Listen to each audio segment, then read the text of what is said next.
Hey everybody, welcome to West Los Angeles and my mostly new 2001 Mercedes SL500 Sport.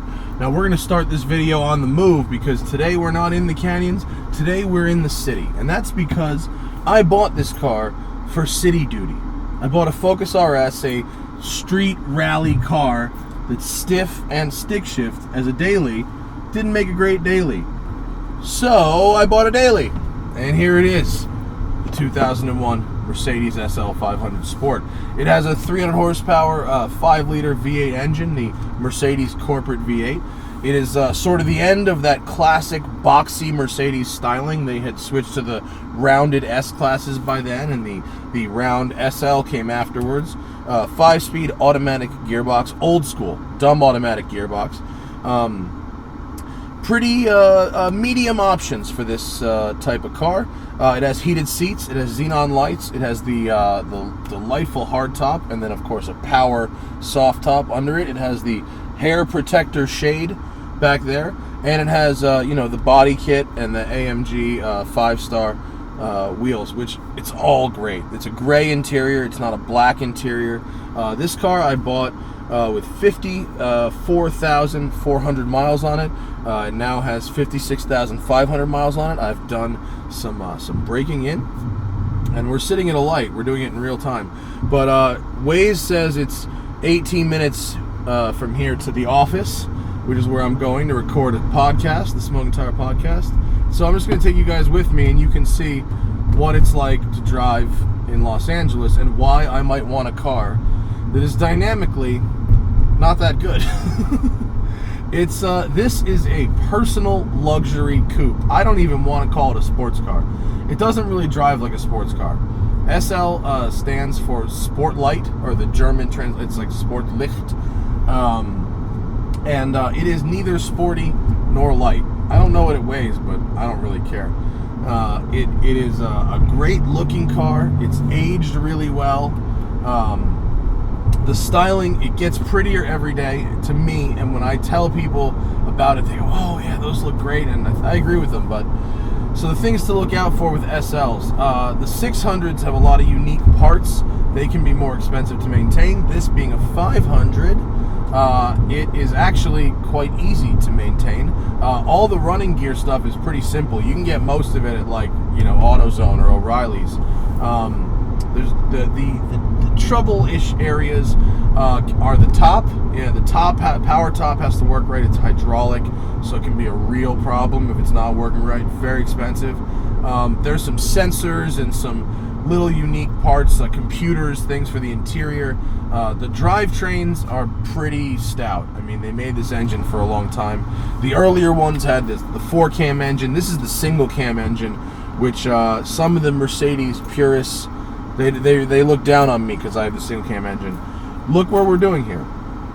With 300 horsepower, I basically see more than a quarter throttle in this car, never driving around LA. The point is, it's really comfortable. These facelifted cars have a little more room in them than the early cars. The air conditioning is great, and my friends at Clarion hooked me up with a system. And I haven't had a system in a car since 2001, 2002, the year of this car. So I wanted them to do something a little throwbacky, like I had back in the day, but that really sounds crisp and clear and has all the modern features.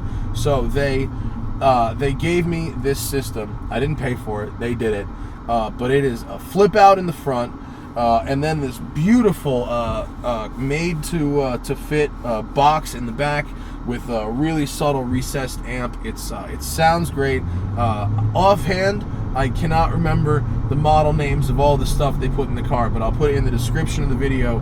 I can't play music because of music licensing rights and YouTube, but it bumps and there's no rattles in the car, and it is just the greatest thing. It also has a backup camera, GPS. Oh, it's so good. And my phone connects over Bluetooth. They put a USB port. Like, this car now has all the things that I need. Like, I'm on the phone a lot because I'm in the car a lot.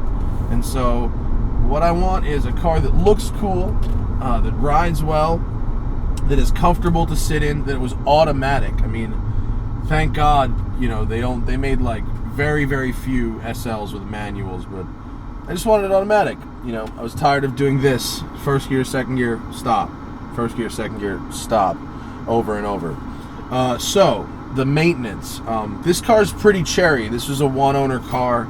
Like I said, it's got about 55,000 miles on it, 56,000 miles on it, and it's really clean. It's never been in an accident. It had service records, and I looked at a few different ones of these, and so this one it's not 100% perfect. There's a chipped piece of trim up here, and there's a chipped piece of trim here, and honestly, that's about it. The rest of it's pretty spot on. There's one small little faded spot on the soft top, but like, I don't really care. And this one was a B+ level price for, I think, an A- level car. If you want an A+ level car, you are going to have to pay for it, and it won't be cheap. Ditto if you want one in red. Reds are hard to come by, and they carry a premium. But I looked at a few. I decided on this one. Ooh, this should be good traffic. And so then I didn't have to, but I took it to a well-renowned independent mechanic in Culver City who did a full, there's like an A service and a B service. It's like a minor and a major. And so they did the B service, which was like cabin filter, oil change and oil filter. They checked the brakes, the transmission. I had the differential service done, the diff resealed. Then I had BBI Autosport do a set of H&R springs from Europe. They're basically the springs that are like TÜV approved, and they were standard equipment on the SL70, SL73s. So they drop your ride height by an inch. And then I got new Bilstein dampers, which is the OEM stuff, and it was not very expensive. And then I had BBI do an alignment, and so now I have a car that sits right, and I haven't bottomed it out yet, being lowered an inch. And the shopping center I just came out of, there was some articulation there, and it does really well. And with the new dampers and the new springs, it firms up. It firms it up, but it firms it up from the perspective of 2001, bringing it up to the firmness of 2006, not the firmness of 2015 or 17. So it firms it up, but it firms it up to a place where it feels a little more responsive. Oh, we also replaced the steering damper, which was like $55, and it's like a little shock absorber that goes on the steering to reduce vibrations under braking. And it didn't really need it, but it helped. And so I bought this car for 16 and change, and I've done about 25. Oh, also Michelin threw in a set of Pilot Super Sport tires. They gave them to me, and I took them. And I love them. I asked for Pilot Super Sports. They don't make, and I tried the PS4S's. I like those too, but they don't make them for this size yet. So it's PSS's still for now. So between the shocks, the springs, and the tires, the ride quality on the 405 and just on these streets, it's great. So some bad things about the car. The steering is like super numb. You know, it's super numb steering, but like, I don't care. This is life for me. The brakes are weird. It's like nothing hard. There's it's a big dead zone up top, and then it gets firm right at the bottom and grabs pretty hard. I don't love that, but it's just sort of the way it is. You get used to it. That's really it. Sometimes in the city you want to put it in 4 rather than D, but that to me is pretty normal, just so it doesn't grab that last gear when you're going like 35 and have to do multiple downshifts. But as you can hear, it's tight as a drum in here. On big bumps you hear just a little bit of a tiny bit of creaking, but that's the hard top on the body. It's like hydraulically latched on there, but see, like that's the top. It's really good 95% of the time. when I take it off, I like the top on for the summer because it gets really hot here, and when I'm out, I mean, it's 80 here, which is not really hot, but I was in the canyon earlier filming some stuff, and it was 96, so it helps keep it cooler in here, and I like how the hard top looks, and then I'll take the hard top off for the winter. Here's a bumpy section. That's about as bad as it gets. I'll take the hard top off for the winter, because in the winter it's like 75 during the day. Whoop. Nope. Dead stop. In the winter it's like 75 during the day, so that'll be more likely to go top down. I'll burn my head like crazy. So we've gone about 3 miles, 11 minutes. Welcome to Los Angeles, kids. Don't you need 700 horsepower here? What else can we talk about? The Clarion guys, when they put in this awesome stereo, I asked them a couple things. I didn't want them to cut. I wanted everything to be reversible, which fortunately it is. It means the head unit has to stick out about a ½ inch. They would have had to cut something back there, but I wanted it to be reversible, so they didn't do that. And then they also left my trunk alone. So this shelf back here, it went down a couple more inches from this, but everything's really compact in there, and I can actually still put bags or whatever back here. And then the trunk, which is really big, hopefully I've shown a shot of it by now. The trunk, it holds a bunch of stuff. It'll hold the one take case plus suitcases, like for me and my girl. This car has a really big trunk, especially for a car that has a folding power top and that big trunk. Where was I? Oh, it has a really big fuel tank as well. Touring tank, it's like almost like a 20-gallon tank, I think.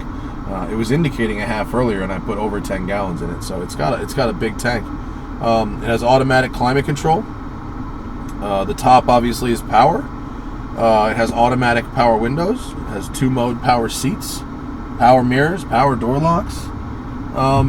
With the stereo in it, and with suspension that behaves like not necessarily a more modern car, but behaves like this car should have behaved, when it was new. I think this is it's quite a great little package. It's good for just cruising around Los Angeles in this kind of traffic, and this is what me going to my office, me going to the grocery store, me going to meetings, like I do the canyons anytime I can. But actually we're gonna go this way. But this car is not for that. This car went up in the canyons today specifically so I could be on this side of town to do this in it. But for the most part, I got those cars covered. This is straight up the city car. And a Tesla or a Volt or a Prius, they're environmental city cars, but it's even more environmental than that is buying a car that was already here instead of having the world make you a new car. So this is me being environmental. Buying a used German car that works properly, spending the money to make sure it continues to work properly for a long time. And look, the reason this video has taken so long to make is because I've been out of town. I travel like half the month, so I could buy this car, do a ton of preventative maintenance, which I just did. I just did all the items that are like the big mileage, increment items. And I put 3,000 miles a year on this car, and that'll be a lot, because this kind of driving, you could do this kind of driving for hours and go 25 miles, So that's my Benzo. It's awesome. It's awesome. When I saw this thing, the prices of these, and I was like, that car is so cool for that little money. And I really feel like, I put some into it for maintenance, but you get into this car for $16,000 and change. When will this car, assuming it works properly, ever be cheaper than that? I don't see that happening. Not as long as it works good. And I'm committed enough to keeping it working good. Alright, so now we're nearing the office. 15 minutes. We've gone about 4 miles. So that's what it's like to drive in LA. Hope you've enjoyed that. And I plan to roll this Mercedes for a long, long time, because it's great. It feels great to cruise. So thank you to the guys at Clarion for straight up giving me a stereo. That's pretty awesome. And all I asked for was Bluetooth, and they put all of this stuff in, which is real crazy. So they're kick-ass. That's really cool.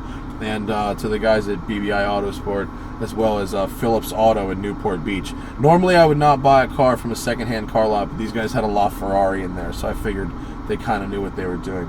And thank you all for watching, and I'll see you later.